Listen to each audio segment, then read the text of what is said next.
വരാൻ പോകുന്ന തദ്ദേശ സ്വയംഭരണ തെരഞ്ഞെടുപ്പിൽ വാർഡ് വിഭജനവും വാർഡ് കോൺഗ്രസ് കമ്മിറ്റികളുടെ പുനഃസംഘടനയുൾപ്പെടെയുള്ള പ്രവർത്തനങ്ങൾ ഏകോപിപ്പിക്കുന്നതിനും കാര്യക്ഷമമാക്കുന്നതിനും ലക്ഷ്യമിട്ടാണ് KPCCയുടെ മിഷൻ 2025ന്റെ ഭാഗമായി ജില്ലാ കോൺഗ്രസ് കമ്മിറ്റിയുടെ നിർദ്ദേശാനുസരണം ദേവികുളത്ത് നിയോജകമണ്ഡല ഏകദിന എക്സിക്യൂട്ടീവ് യോഗം നടന്നത്.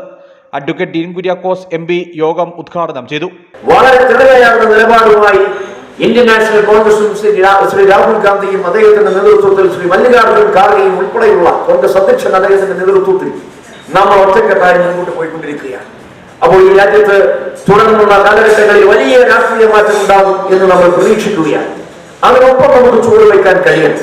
എന്താണ് കോൺഗ്രസിന്റെ അനിവാര്യത എന്നതിനെ സംബന്ധിച്ച് ഞാനിവിടെ പ്രത്യേകിച്ച് വിശദീകരിക്കേണ്ടതായിട്ടില്ല. യോഗത്തിൽ Munnar block Congress president S. Vijayakumar അധ്യക്ഷത വഹിച്ചു. രാഷ്ട്രീയ കാര്യസമിതി അംഗവും വിഷൻ 2025 ഇടുക്കി ജില്ലയുടെ ചുമതല വഹിക്കുന്ന ജോസഫ് വാഴക്കൻ മുഖ്യപ്രഭാഷണം നടത്തി. DCC president CP Mathew, KPCC മുൻ vice president AK Mani, KPCC secretary MN Gopi, മുൻ DCC president Roy K. Paulose, Joy Vettikuzhy, AP Usman, PV Scaria, Babu P. Kuriakose, TS Siddique, OR Sasi എന്നിവർ സംസാരിച്ചു. News bureau, Adimali.